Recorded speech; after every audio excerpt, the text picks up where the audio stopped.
Hello students, இன்னைக்கு வீடியோல நம்ம 12th பிசிக்ஸ்ல இருக்க பண்புகள் பயன்கள் டைப் கேள்விகளை தான் பார்க்க போறோம். இந்த வகை கேள்விகள் பரவலா நமக்கு எல்லா லெசன்லயுமே ஒன்று ரெண்டு இருக்கும். இந்த மாதிரி கேள்விகள் எல்லா பப்ளிக் எக்ஸாம்லயும் 2 மார்க்ஸ்ல ஒன்று 3 மார்க்ஸ்ல ஒன்று வந்துடும்.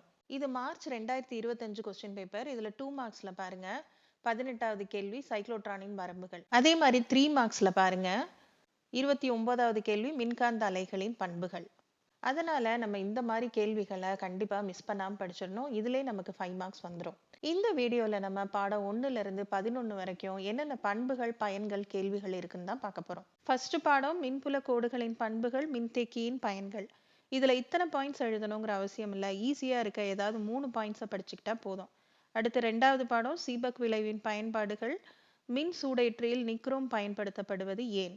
3வது பாடம் சைக்ளோட்ரானின் வரம்புகள். கால்வனாமீட்டரின் மின்னோட்ட உணர்வு நுட்பத்தை எவ்வாறு அதிகரிக்கலாம். காந்தப்புல கோடுகளின் பண்புகள். டயா பாரா ஃபெர்ரோ காந்த பொருட்களின் பண்புகள்.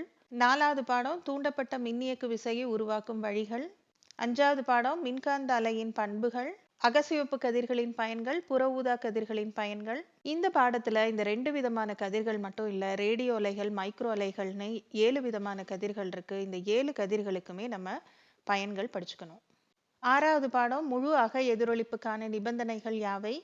இது என்ன நிபந்தனை தானே, பண்புகள் பயன்கள் இல்லல அப்படின்னா இந்த மாதிரி கேள்விகளும் அந்த பண்புகள் பயன்கள் வகையில சேரும். அடுத்து 7வது பாடம் தெளிவான அகலமான குறுக்கீட்டு வரிகளை பெறுவதற்கான நிபந்தனைகள் யாவை. போலராய்டுகளின் பயன்கள். 8வது பாடம் ஃபோட்டானின் சிறப்பியல்புகள். ஒளி மின்கலத்தின் பயன்பாடுகள். எக்ஸ் கதிர்களின் பயன்கள். நியூட்ரினோவின் பண்புகள். அணுக்கரு விசையின் பண்புகள். நியூட்ரானின் பண்புகள். கேத்தோடு கதிர்களின் பண்புகள். ஜெனர் டயோடின் பயன்கள். அதிர்வெண் பண்பேற்றத்தின் நன்மைகள் வரம்புகள். ரேடாரின் பயன்கள். அலைவுகளுக்கான பெர்கவுசன் நிபந்தனை. இப்ப நான் சொன்ன இந்த கேள்விகள்ல தான் உங்களுக்கு 5 மார்க்ஸ் அடங்கியிருக்கு. அதனால இந்த கேள்விகள் எல்லாம் மிஸ் பண்ணாம படிங்க.